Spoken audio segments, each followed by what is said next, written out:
Du début des années 60 au milieu des années 70, Alger apporte un soutien important aux mouvements anticoloniaux et aux révolutionnaires du monde entier.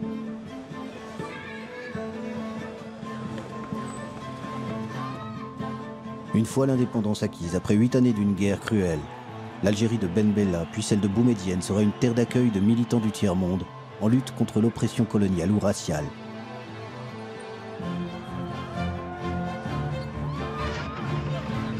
Nelson Mandela n'a jamais oublié le soutien qu'il y a trouvé dans son engagement contre l'apartheid.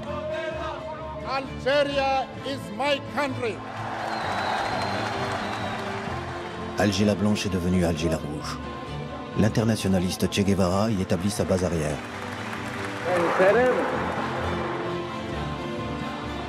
Le leader afro-américain, Eldridge Cleaver, veut en faire le centre de rayonnement international du Black Panther Party.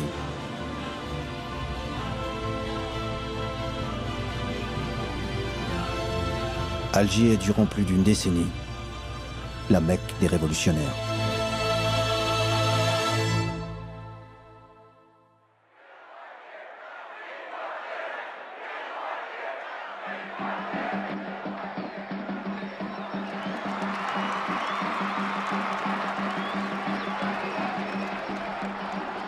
Juillet 1962.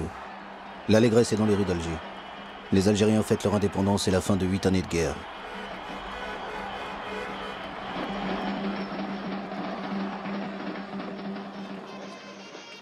En coulisses, une autre lutte commence.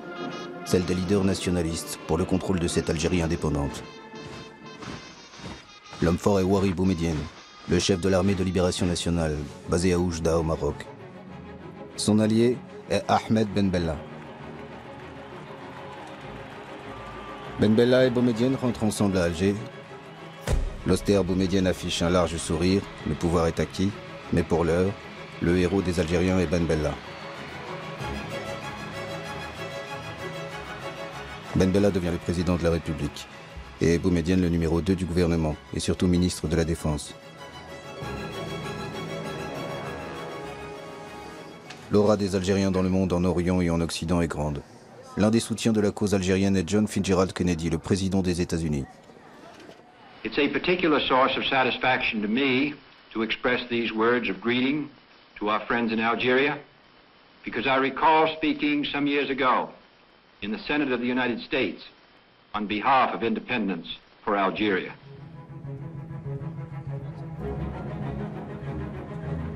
En octobre 1962, Ahmed Ben Bella se rend à New York pour la cérémonie officielle de l'entrée de son pays en tant que 109e membre de l'Organisation des Nations Unies.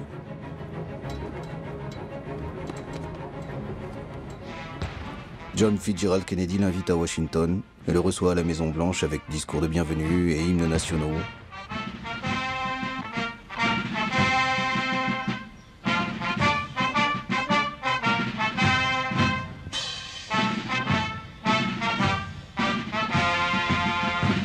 Les fausses notes de l'hymne algérien jouées par les Américains n'enlèvent rien à la volonté de Kennedy de marquer cette visite par des gestes amicaux. Même la première dame des États-Unis, Jackie Kennedy, et le petit dernier John viennent voir de près le héros algérien du combat pour l'indépendance.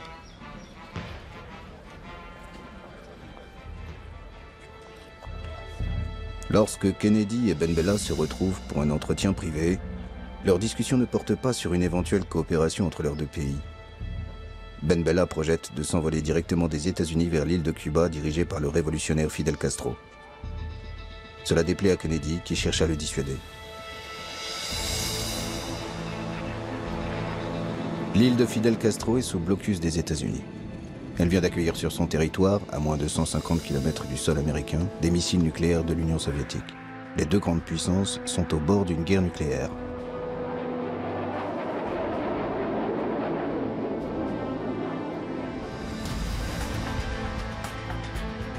C'est dans ce contexte que Ben Bella arrive à La Havane dans un avion cubain venu le chercher discrètement à New York avec l'accord des Américains malgré le blocus.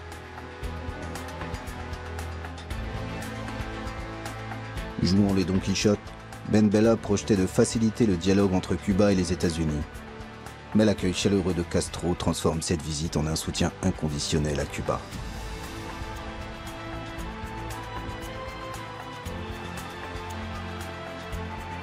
Pour Pour les Cubains, Ben Bella est l'homme qui a défié le blocus des États-Unis pour leur rendre visite.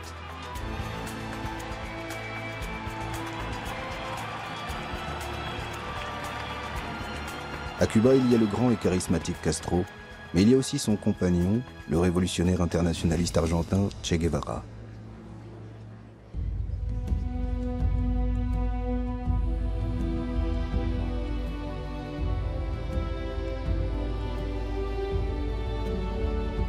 Castro, Ben Bella et Che Guevara échafaudent des plans pour aider les révolutions en cours.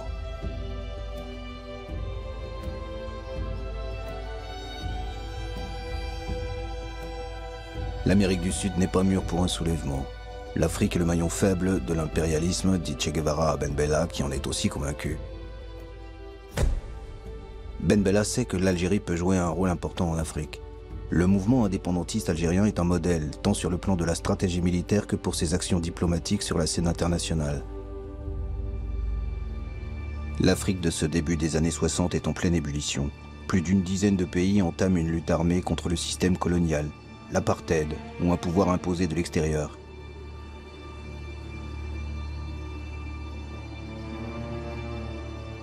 Dès avant l'indépendance, plusieurs leaders révolutionnaires africains viennent voir de près ce modèle. Ben Bella en a rencontré quelques-uns à Oujda, base arrière de l'armée de libération nationale algérienne. Parmi ses leaders, le Sud-Africain Nelson Mandela. Mandela est un militant du Congrès national africain, l'ANC, qui lutte contre la ségrégation raciale de l'apartheid depuis 2 décennies. Il croyait profondément à la non-violence et au droit pour faire changer les choses. Le massacre de Sharpeville en 1960 fut un choc pour lui. Dans ce township du nord-est de l'Afrique du Sud, des policiers blonds tirent sans sommation sur des manifestants noirs sans armes. Une répression brutale qui fait 70 morts et près de 200 blessés. There are many people who feel that it is useless and futile for us to continue talking peace and non-violence against a government whose reply is only savage attacks on an unarmed and defenseless people. Nelson Mandela abandonne la stratégie de la non-violence et fonde la branche armée de l'ANC. Il entre dans la clandestinité et avec un passeport éthiopien entreprend une tournée des pays africains à la recherche d'aide et de soutien. En mars 1962, il est au Maroc, à Oujda, près de la frontière algérienne. C'est dans ce camp militaire que Mandela participe à quelques entraînements avec des combattants algériens. Il retiendra surtout les leçons de stratégie révolutionnaire prodiguées par les Algériens. La lutte armée n'a pas pour objectif de remporter une victoire militaire, mais de libérer les forces politiques qui feront tomber l'ennemi.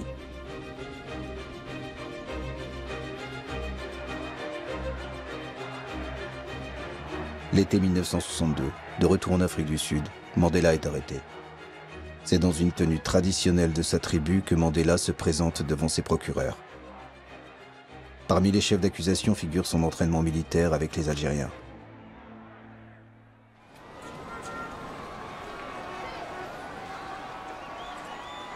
À l'automne 1962, Ben Bella dirige un pays désorganisé qui a du mal à se relever de 8 ans de guerre et du départ massif des Européens d'Algérie.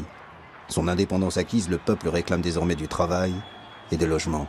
Ces difficultés économiques n'empêchent pas Ben Bella de s'engager pour l'Afrique, dont il fait son domaine réservé.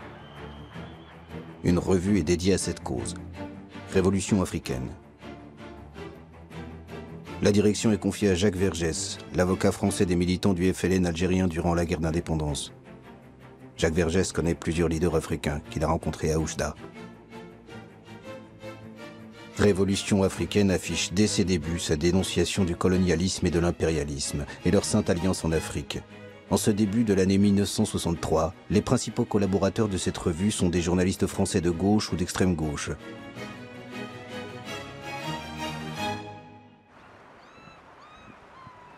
Alger la Blanche devient Alger la Rouge, lieu d'effervescence révolutionnaire permanente. L'Algérie est l'apôtre des territoires encore colonisés ou victimes de l'impérialisme occidental. Quelques mois seulement après son indépendance, l'Algérie ouvre ses portes à tous les damnés de la terre. Les manifestations, les meetings se succèdent pour apporter un soutien aux pays frères africains qui luttent contre la dernière puissance coloniale en Afrique, l'Empire portugais, ou contre l'apartheid. Le sort de l'Algérie indépendante semble dépendre du sort de tous ces combats africains. L'épouvantail de la menace extérieure est agité pour mettre un voile sur les difficultés économiques du pays. Nous devons rester fidèles à ce que nous avons été depuis 7 ans. Et nous pourrions nous trouver isolés, notre propre expérience ici pourrait se trouver menacée de l'extérieur et par la même remise en cause. Nous pensons donc que l'action sur le plan extérieur est le complément naturel d'une véritable action sur le plan interne. Le premier mouvement de libération accueilli à Alger est l'ANC de Nelson Mandela, à qui le gouvernement algérien attribue dès 1963 un bureau en plein centre-ville.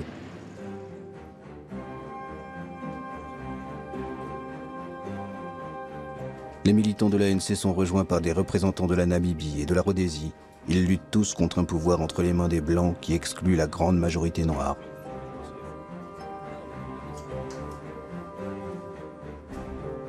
Comment vivez-vous ici? Avec quel argent? Avec quels moyens? Eh bien, c'est grâce à le soutien du gouvernement algérien, du parti.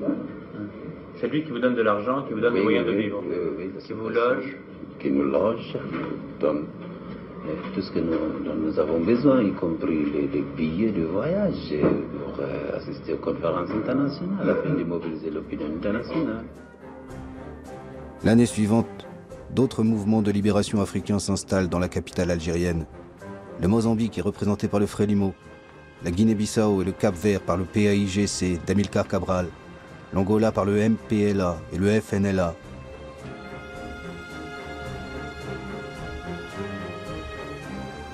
Certainement que tu bouges pas, hein? Parce qu'ils sont chez moi, certainement qu'ils partent. Une solidarité militante anime ces mouvements de libération, tous financés par l'Algérie, qui leur apporte un soutien militaire et diplomatique.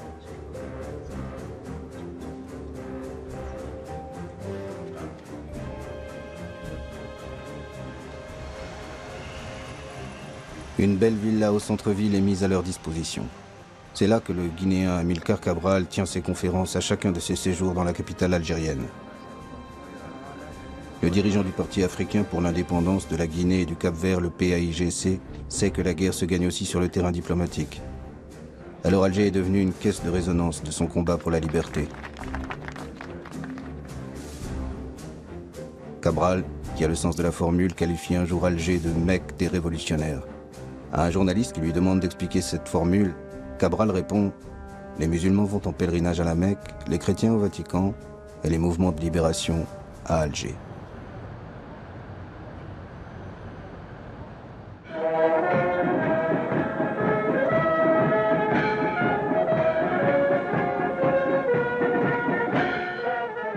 L'Éthiopie accueille en mai 1963 l'assemblée fondatrice de l'OUA, l'Organisation de l'Unité africaine. 30 pays, pour la plupart indépendants depuis peu, se retrouvent à Addis Abeba.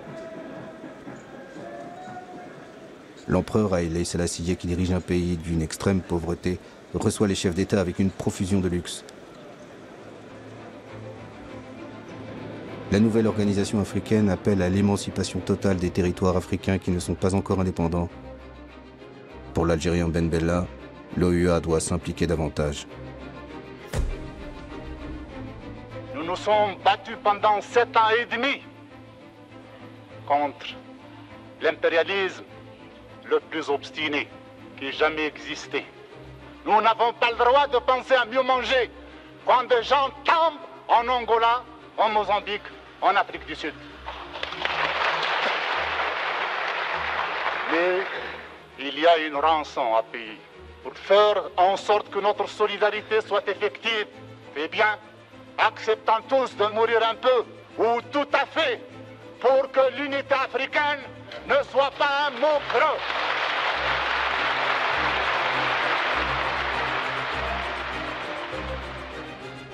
Ben Bella, qui affirme disposer de 10 000 volontaires algériens, n'obtient pas la création de bataillons africains pour venir en aide au mouvement de libération sur le continent.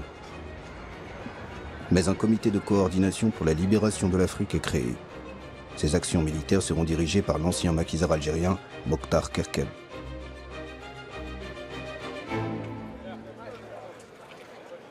Ben Bella se voit en Castro africain. Il revêt une tenue militaire pour des actes symboliques, comme la destruction d'un bidonville. Quand ce n'est pas une tenue militaire, c'est un costume au col Mao qu'il endosse, en hommage au timonier de la révolution chinoise Mao Tse-tung. Ben Bella aime les bains de foule. Il multiplie les meetings et décrète l'autogestion par les ouvriers des propriétés abandonnées par les colons.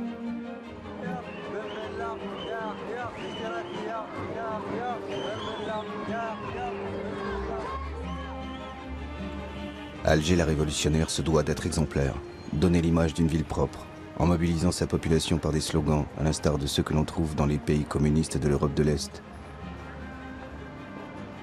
L'option socialiste est engagée, proclame la propagande gouvernementale, mais un socialisme compatible avec la religion, l'islam.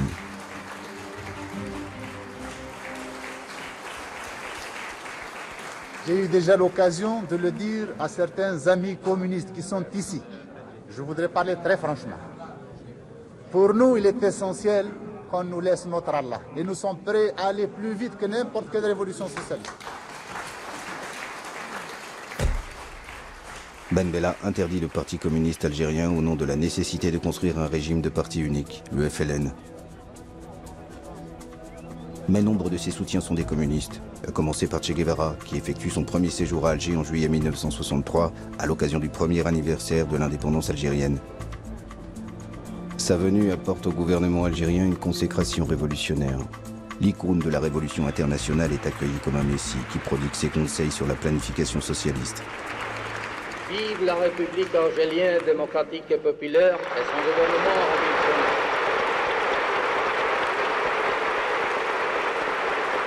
Ben Salem.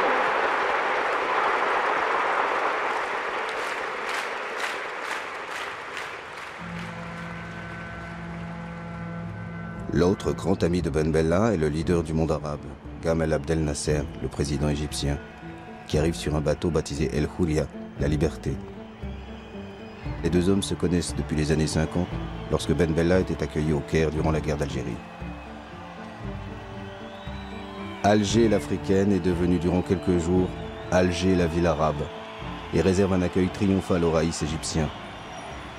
C'est sur un camion de pompiers que s'effectue leur déplacement pour les protéger de la ferveur d'une foule immense.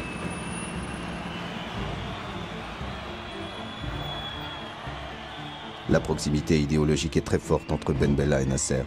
L'un et l'autre prônent un socialisme compatible avec l'islam. Le grand frère Nasser enverra à Ben Bella quelques conseillers politiques et des milliers d'enseignants pour une Algérie qui entame une campagne d'arabisation.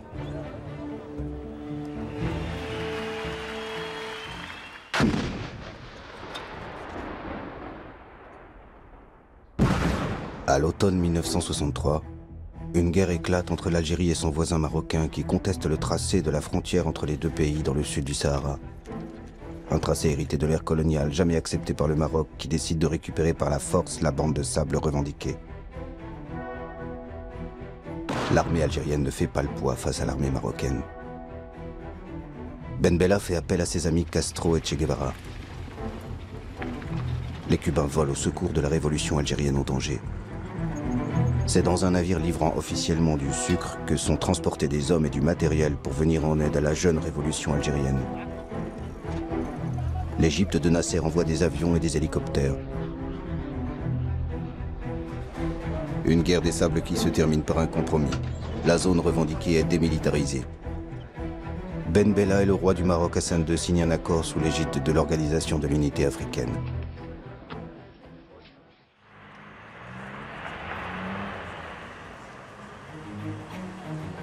Che Guevara est presque chez lui à Alger. Ses séjours sont de plus en plus longs dans la capitale algérienne.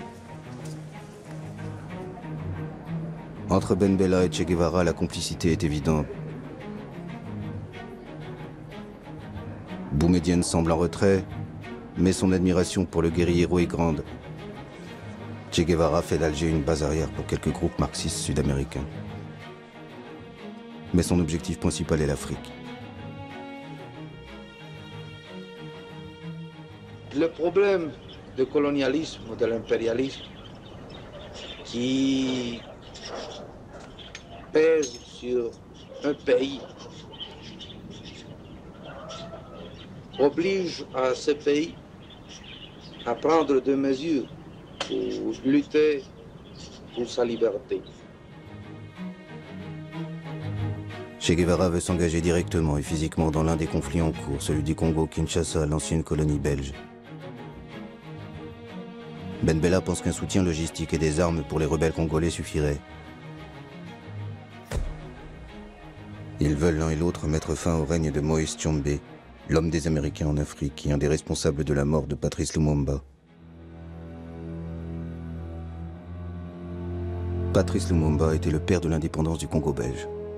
Devenu Premier ministre en juin 1960, Lumumba était en conflit avec l'ancienne puissance coloniale, la Belgique, qui voulait garder un contrôle sur le pays.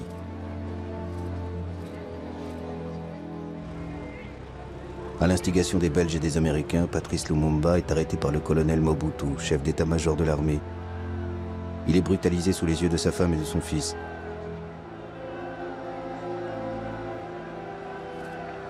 Mobutu le livre à Moïse Tshombe qui contrôle le Katanga, une riche province du Congo. Tshombe torture puis exécute Lumumba en janvier 1961.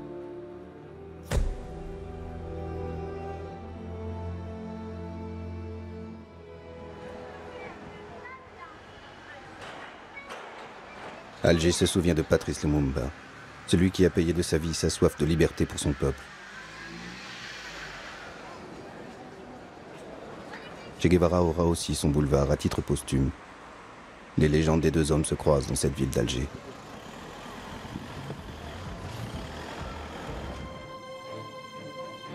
Début 1965, Che Guevara prépare son expédition au Congo pour aider la mouvance marxiste au sein des rebelles lumumbistes. Malgré son désaccord, Ben Bella charge le colonel Mortar Kakeb de lui apporter le soutien logistique de l'Algérie.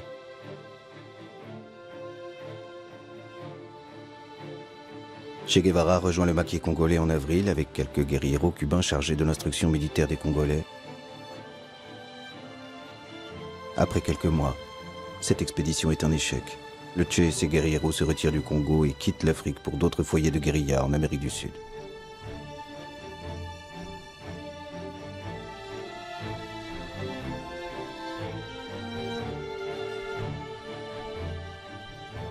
Alger n'abandonne pas pour autant son aide aux rebelles congolais et continuera à leur livrer des armes.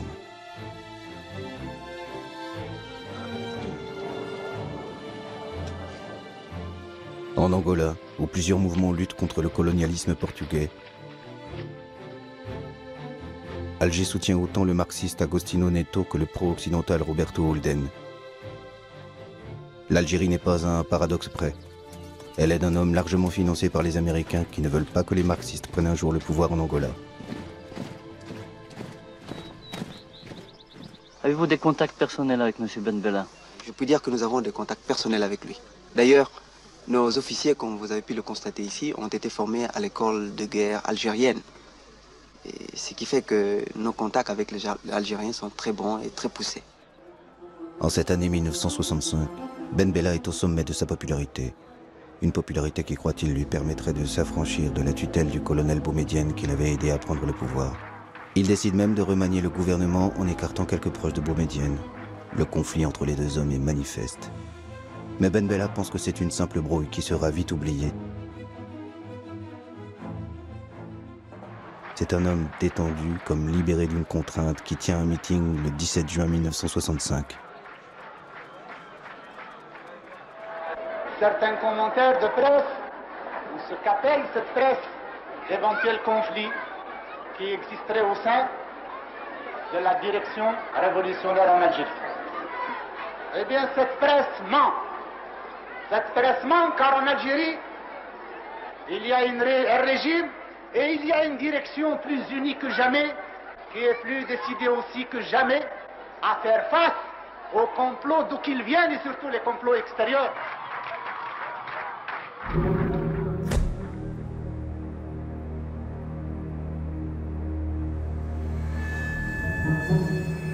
Deux jours plus tard, les Algérois découvrent à l'aube des chars en plein centre-ville. La plupart croient que c'est du cinéma. Depuis quelques semaines, le tournage d'un film sur la guerre d'Algérie a habitué les Algérois à la présence de chars dans les rues de la ville. Peuple algérien, un conseil de la révolution a été créé. C'est par un communiqué diffusé en boucle à la radio que les Algériens apprennent le coup d'État. Ben Bella a été renversé dans la nuit par des hommes qui agissent au nom d'un conseil de la révolution.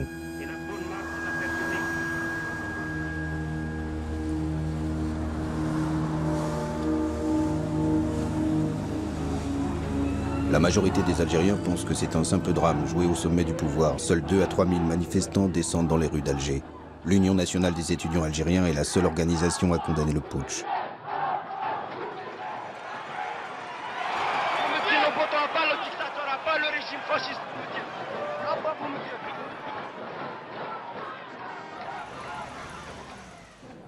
Le pouvoir acquis, il reste aux hommes de Boumedienne à faire oublier leur image de putschiste et redorer le blason révolutionnaire de l'Algérie auprès de la presse internationale. Rien n'est changé en Algérie. Quant aux lignes fondamentales, quant aux principes, nous revenons seulement à la source. La source révolutionnaire est sur la base des principes inscrits en lettres de sang au cours de cette année et demie de lutte. Le colonel Boumedienne prend les rênes du pays. Ses hommes de confiance sont Qaïd Ahmed et Abdelaziz Bouteflika, qui étaient tous les deux à ses côtés déjà avant l'indépendance. Boumedienne cumule les fonctions de président du Conseil et de ministre de la Défense, car il sait que l'armée est la véritable détentrice du pouvoir en Algérie, une armée qui sera de mieux en mieux structurée et équipée. Après le coup d'État, le style a changé, mais pas les orientations de politique étrangère.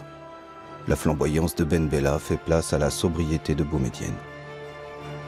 Alger reste fidèle au principe de soutien inconditionnel aux exilés et militants venus de tous les continents. Même les petites organisations comme le Mouvement pour l'autodétermination et l'indépendance de l'archipel des îles Canaries sont aidées par Boumedienne. Le mouvement d'Antonio Cubio mène une campagne internationale contre la domination espagnole du régime franquiste sur les îles Canaries. Sous Boumedienne, Alger continue à être la capitale des révolutionnaires de toutes obédiences. Avant, Moscou était le centre de tous les mouvements révolutionnaires à l'époque. Maintenant, c'est devenu... Enfin, vous savez, il y a un déplacement du centre de gravité. Oui, des centres de gravité révolutionnaires vers le tiers-monde. C'est-à-dire qu'Alger est devenu à peu près cette espèce de... il va jouer le rôle qu'il jouait Moscou à l'époque de l'international ou de la Comintern, si vous voulez. Une espèce de centre de tous les mouvements de libération. L'hospitalité algérienne est sans limite. Près d'une vingtaine d'organisations trouvent refuge à Alger. Mais cette hospitalité n'est pas sans nuance ni hiérarchie. Il y a ceux dont la représentation a rang d'ambassade et sont logés dans les villas de quartiers chics ou dans de beaux appartements du centre-ville.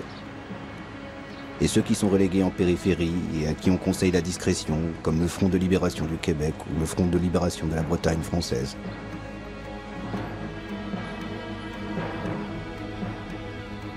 Oscar Montero est le représentant à Alger du Front de libération du Mozambique. Sa délégation compte une dizaine de personnes, entièrement prises en charge par le gouvernement algérien. L'Algérie assure également l'entraînement militaire de plusieurs centaines de combattants mozambicains.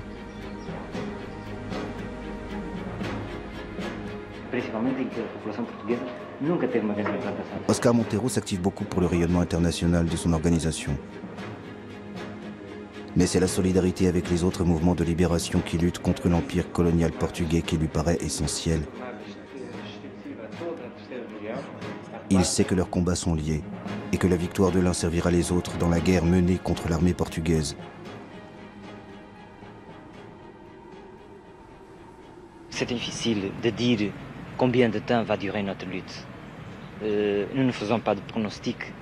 Nous disons, comme disaient d'autres camarades de combat, nous disons en réponse à cela, eh bien, combien de temps les Portugais peuvent continuer à faire la guerre? Combien de temps veulent-ils continuer à la faire? Veulent-ils la faire 1 an? Nous ferons 1 an et 1 jour. Veulent-ils la faire 10 ans? Nous ferons 10 ans et demi. Tous les autres d'Alger n'ont pas choisi de venir dans cette ville. L'ancien assassin de Lumumba, Moïse Tchombe, est arrivé en Algérie suite à un détournement d'avion.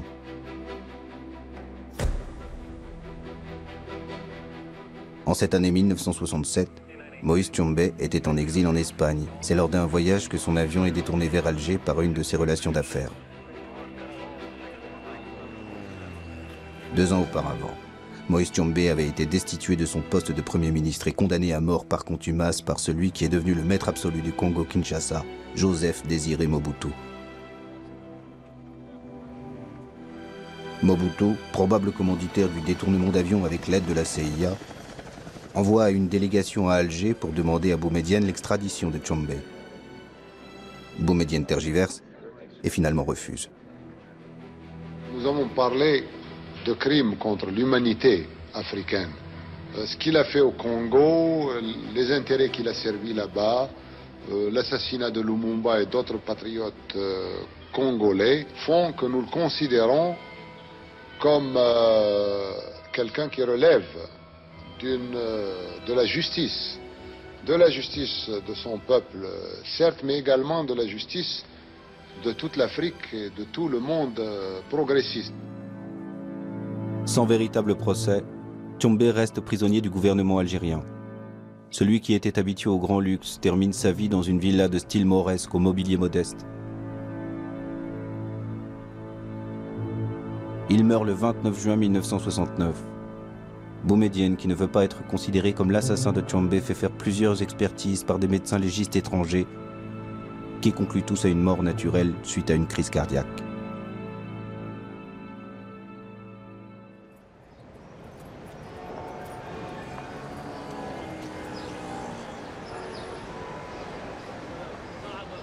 La première représentation de la Palestine en Algérie est celle du Fatah de Yasser Arafat, à laquelle est conféré un rang d'ambassade. Quelques années plus tard, c'est l'OLP regroupant toutes les organisations palestiniennes qui occupent cette belle demeure.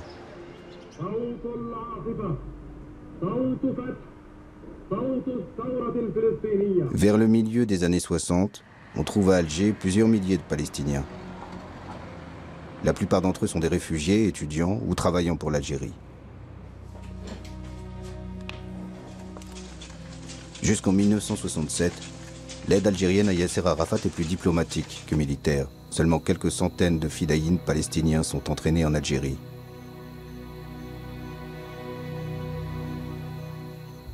أتوجه إلى إخواننا في الجزائر ليقفوا هذه الوقفة، وأنا أذكر قول لبعض إخواني المجاهدين أيام الثورة الجزائرية كانوا يقولون أننا لا نستطيع أن نقول أن الجزائر قد حررت ما دام فلسطين تحت نير الاستعمار.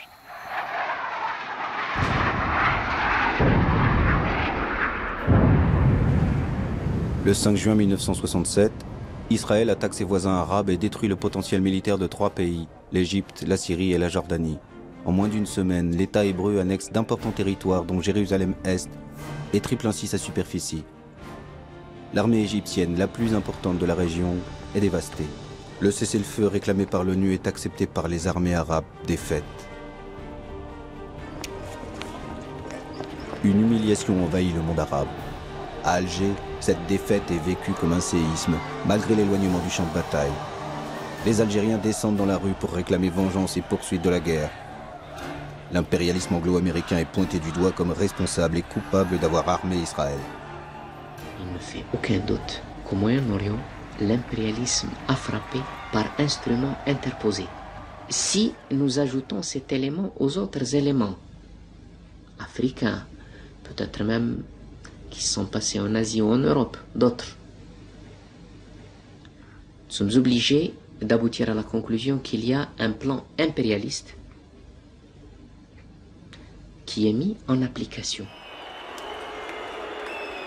Le gouvernement algérien rompt ses relations diplomatiques avec les États-Unis.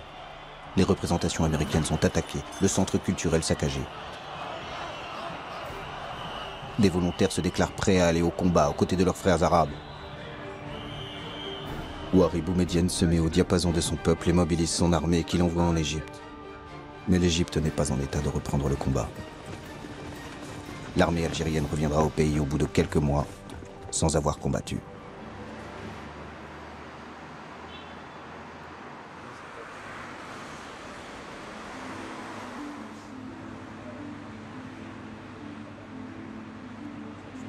Le Front national de libération du Sud-Vietnam a une ambassade dans le beau quartier d'El Biar.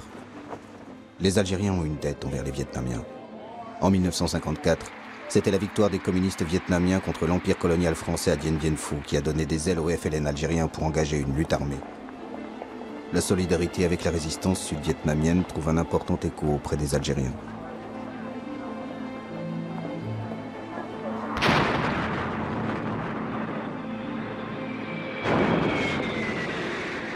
Depuis une dizaine d'années, les États-Unis sont engagés militairement pour imposer un gouvernement au Sud-Vietnam.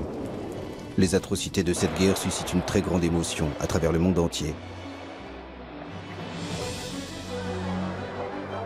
La mobilisation dans les villes américaines rassemble des foules immenses. Chaque jour, les jeunes qui refusent d'aller faire la guerre sont plus nombreux. Les Noirs américains sont les plus hostiles à cette guerre contre un peuple qui ne leur a rien fait. Aucun Vietnamien ne m'a traité de nègre, affiche certaines pancartes de manifestants.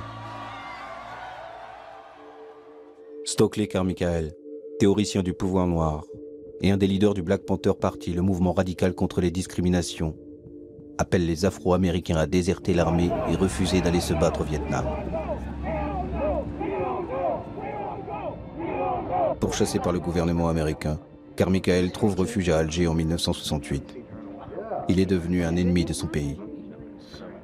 And it is important that we begin now to visit African countries so that when the United States invades Africa, as she will have to in the coming years, we will have developed a revolutionary consciousness among African Americans that they will not fight. En 1969, c'est un autre leader du Black Panther Party, Eldridge Cleaver, qui demande asile à Alger, fuyant les États-Unis après des affrontements violents avec la police. Le gouvernement algérien l'accueille généreusement, met à sa disposition une villa dans le quartier d'El Biar et lui alloue une bourse mensuelle.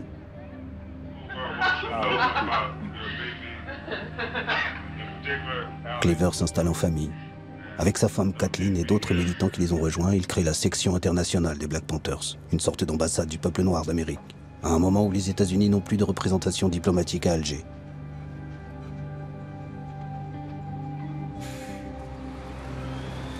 Un centre culturel afro-américain est installé dans la rue la plus fréquentée, au centre-ville. Les jeunes Algériens découvrent ainsi les États-Unis à travers le combat des Noirs américains.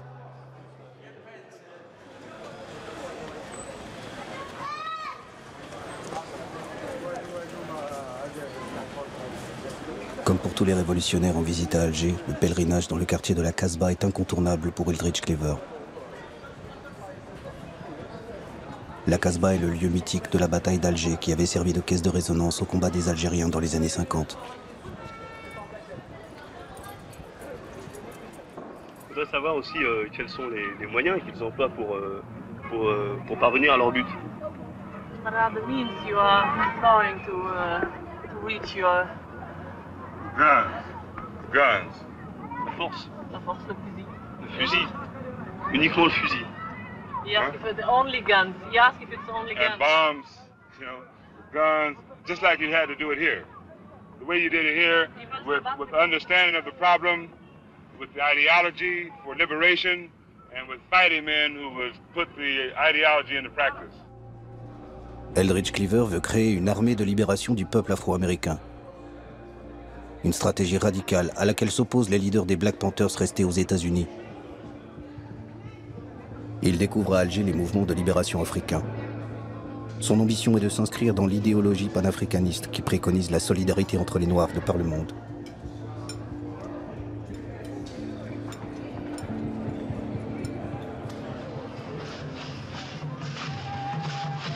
Le combat des Noirs, d'où qu'ils viennent, a une tribune, la capitale algérienne.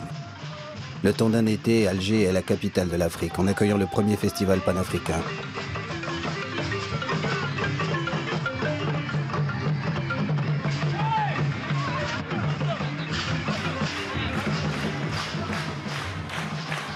En ce mois de juillet 1969, Alger connaît la même allégresse que lors des premiers jours de l'indépendance. L'Afrique indépendante côtoie l'Afrique combattante.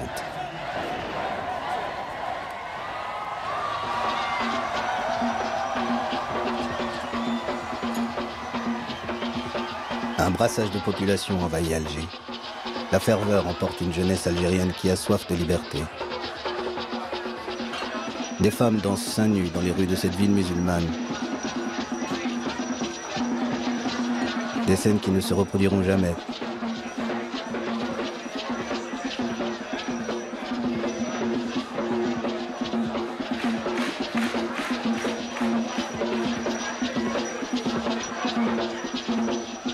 Les jeunes Algériens se sentent aussi africains et vibrent au son de musique qu'ils découvrent. Myriam Makeba illumine le festival de son aura de chanteuse engagée, chassée de l'Afrique du Sud par le régime de l'apartheid. Myriam Makeba rend hommage en chanson et en arabe à l'Algérie, terre d'asile des combattants de la liberté.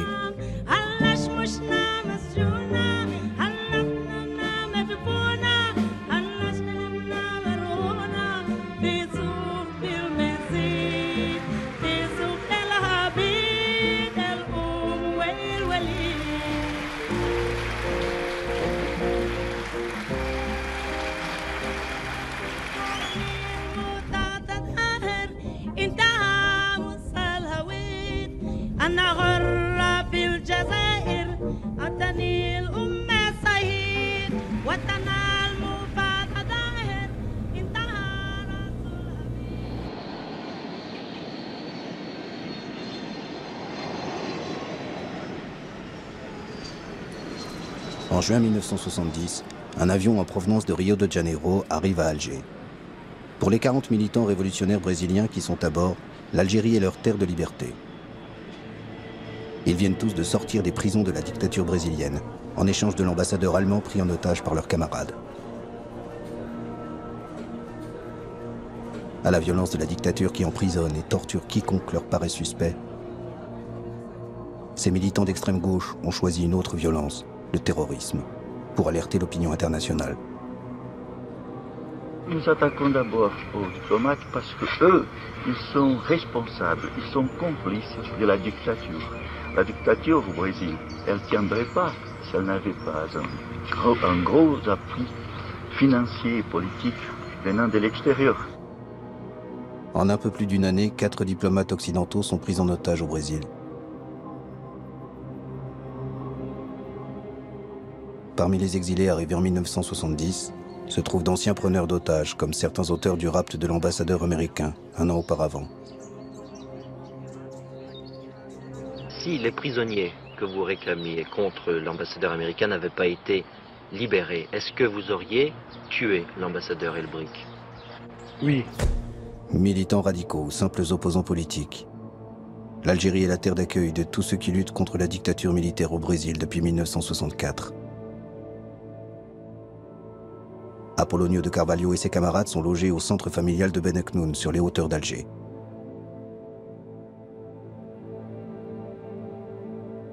Certains d'entre eux partiront vers d'autres destinations, en Europe ou à Cuba. D'autres resteront dans la capitale algérienne jusqu'à l'amnistie du gouvernement brésilien, qui leur permettra de retourner dans leur pays, en 1979.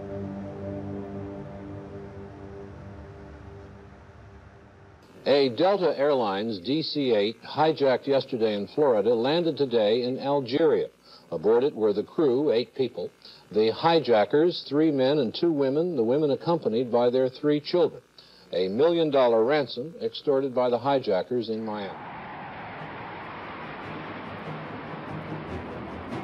2 ans après les Brésiliens, ce sont des Afro-Américains, auteurs de détournements d'avions aux États-Unis, qui choisissent l'Algérie comme destination. À l'été 1972, 2 avions américains atterrissent à l'aéroport d'Alger. Les pirates arrivent avec des rançons extorquées aux compagnies aériennes et veulent rejoindre les Black Panthers.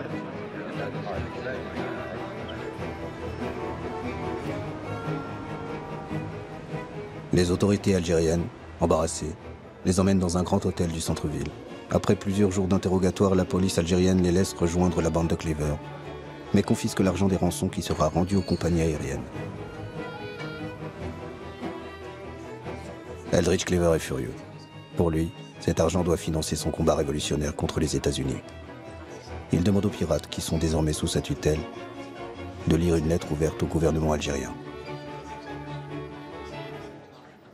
We are shocked and bewildered to be branded as criminals for our revolutionary activities and to see our successful revolutionary actions threatened with ultimate defeat by the Algerian government. It was the United States government itself that requested of the Algerian government to allow the plane to land in Algeria. We feel that by allowing the plane to land in Algeria, the Algerian government is not obligated to go one step further and play the part of policeman for the United States government. L'accusation d'être aux ordres des États-Unis est insupportable pour les Algériens. Cleaver et ses amis sont placés en résidence surveillée, leurs téléphones coupés, les fonds supprimés, les armes et les machines à écrire confisquées. Cet épisode signe la fin des Black Panthers à Alger. Sans argent et sans aide, après quelques mois d'incertitude, Eldridge Cleaver et ses proches quittent l'Algérie. C'est un tournant. Désormais, c'est sur la scène diplomatique que se déploie essentiellement l'activisme algérien. Le prestige de l'Algérie de Boumedienne est grand en ce début des années 1970. Mais sa solidarité avec tous les damnés de la terre ne peut masquer le sous-développement dont souffre le pays. Il est temps pour l'Algérie de mener le combat qui ouvrira la voie au développement économique. Et cela passe par le contrôle de ses matières premières. يسرني أن أعلن وبصفة رسمية باسم الحكومة باسم مجلس الثورة والحكومة أنه ابتداء من اليوم قررنا باش ناخذ 51% من الشركات البترولية الفرنسية. Ce coup de force ne provoquera pas de rupture entre la France et l'Algérie, qui est le premier pays à réussir la nationalisation de son industrie d'hydrocarbures. Une nationalisation qui se produit dans le contexte d'un choc pétrolier mondial qui aboutira à une forte augmentation du prix des hydrocarbures en 1973.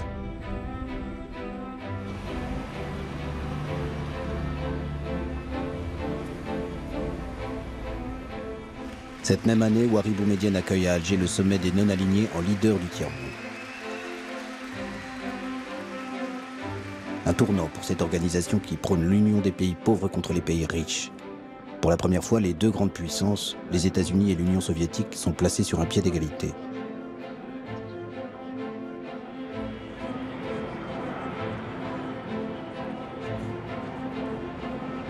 L'année suivante, c'est cette idée d'un nouvel ordre économique mondial que Houari Boumedienne défend à l'ONU.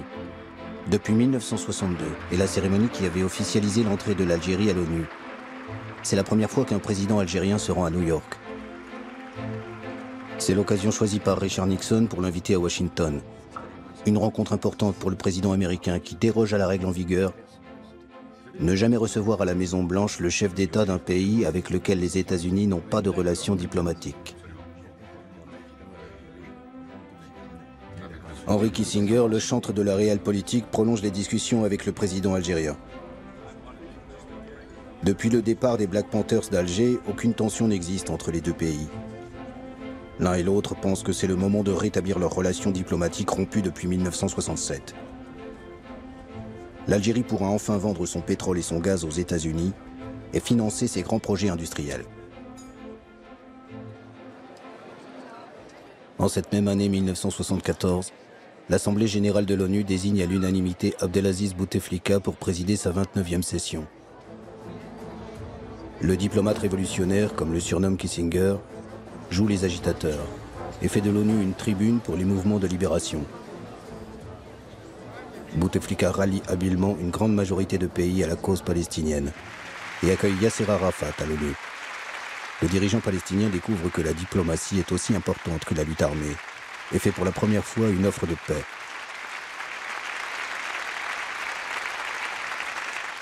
لقد جئتكم يا سيادة الرئيس بغصن الزيتون في يدي وببندقية الثائر في يدي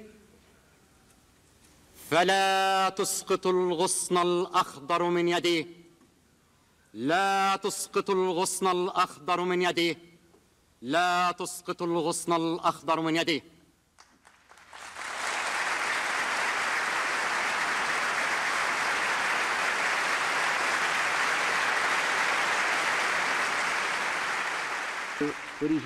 L'autre coup d'éclat de l'Algérien Bouteflika est l'exclusion de l'Afrique du Sud.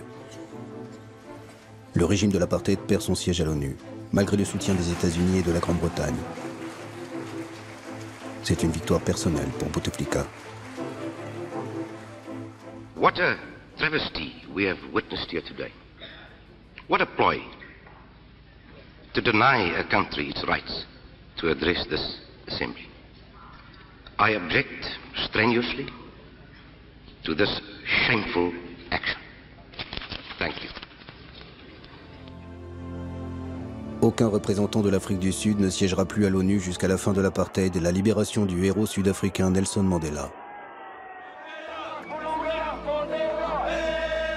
3 mois après sa libération en 1990, il se rend à Alger pour remercier les Algériens de leur aide.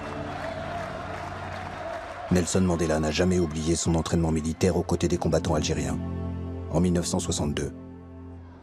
The government and people of Algeria have given us tremendous, massive support in the form of funds, in the form of materials, in the form of weapons, and in the form of moral support.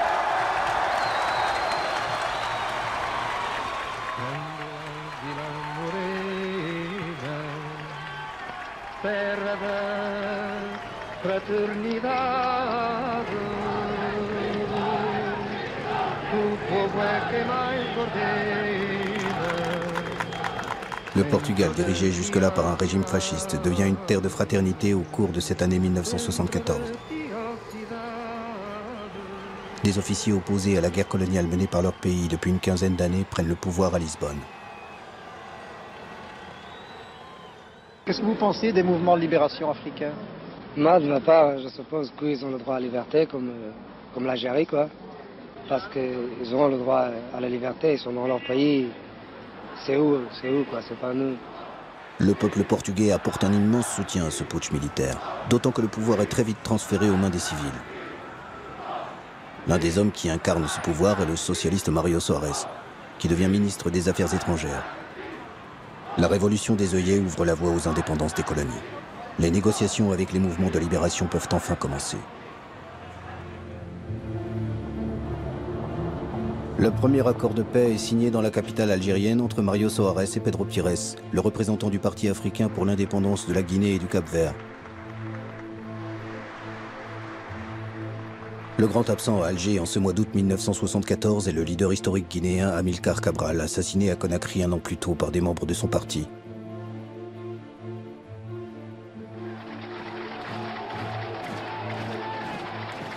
Après la Guinée-Bissau, ce sera au tour du Cap-Vert, du Mozambique et de l'Angola de fêter leur souveraineté.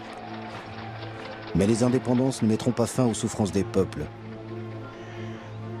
En Angola et au Mozambique, aux guerres d'indépendance succéderont les guerres civiles entre les différents clans nationalistes pour le contrôle du pouvoir.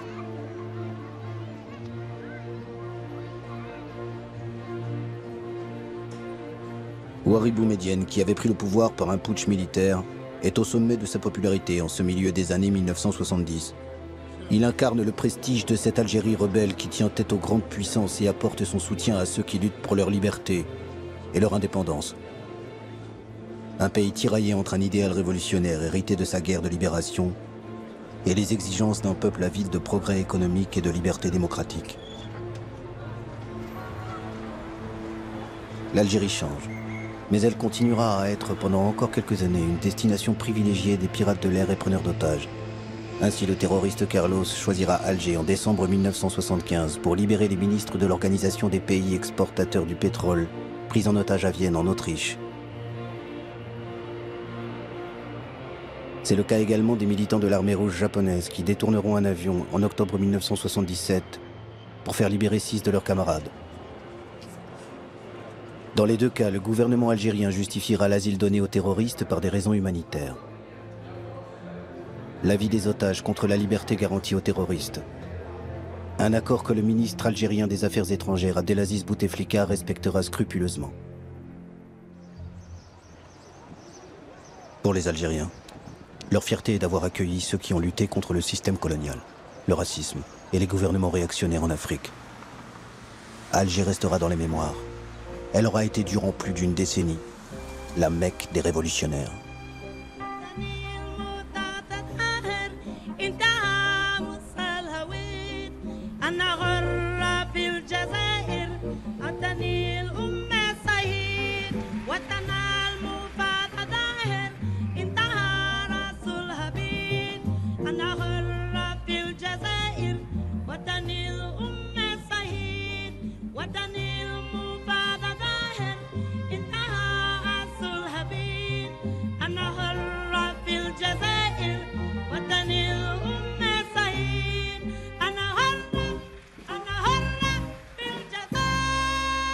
him.